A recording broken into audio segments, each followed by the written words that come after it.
My name's Anne and I'm a Learning Support Assistant here at City College, Coventry. I've worked here for 12 years in a support role with students on a number of courses throughout the college with a number of different types of support needs for students, and quite often worked with students who are within the autistic spectrum. The question, what is autism, is a huge question, and it really is about a spectrum where people can have a very, what they might explain as being a very mild form of autism, right through to quite extreme behaviour. This can affect people in all sorts of different ways. Well, it really does depend on the type of autism the person has. So somebody who just has quite mild autism may just have difficulty with social situations, difficulty in forming sort of close relationships, expressing themselves and just functioning really in a what we would call a normal environment, right through to much more extreme behaviour, and these can be people who find it very difficult to function all sorts of situations, can't express themselves, communication problems, and this can obviously affect people massively in their everyday lives.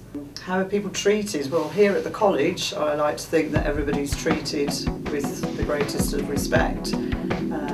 It is a lot of that is about getting to know the person themselves and not just thinking of this person as having autism or being on the autistic spectrum, but actually about them being a person and telling us, as we would with any student we are supporting, what their needs might be and how best we can support them to enjoy and achieve in their course. And that can be a whole range of things really. That can be simple things like just taking notes in the class, when the teacher actually giving instructions and giving out perhaps too much information too quickly, making it very complicated.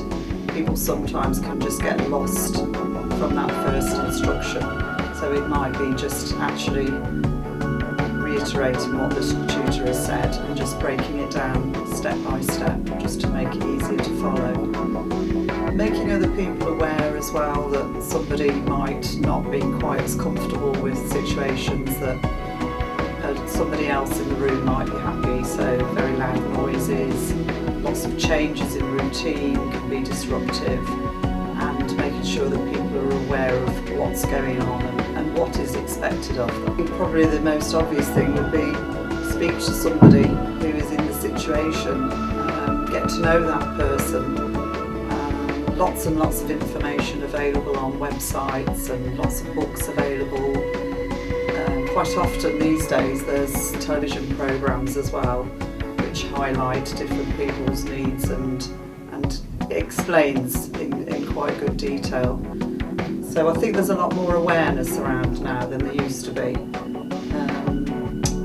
Current research, I think there's always research being done, so quite often you will find people coming up with new strategies or a new form or some information that might help people, and there's certainly a lot more support I think available than there used to be.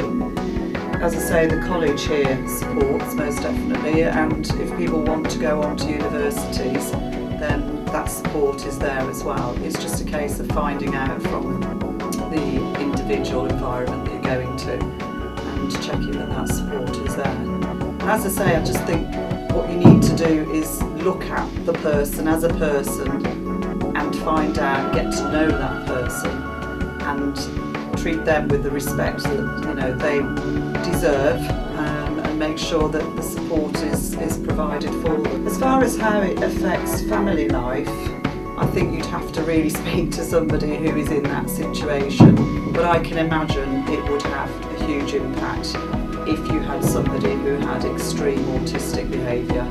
It would probably impact massively on the whole family.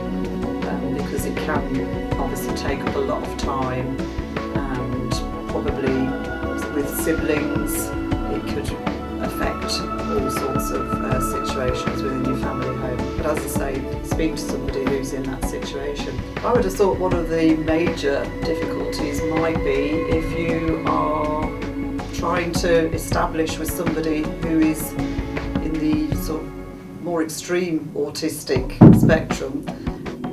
If somebody finds it difficult to communicate, then how do you really find out how that person is feeling? If they can't express themselves and they can't communicate, it's very difficult for people to work out what's going on for them, and you know what's going on in their brains and their heads, and how best to help them. But all I can say is all the people I've worked with have been, you know, fantastic students who have managed to achieve and get on with their courses as long as they've had the right sort of support.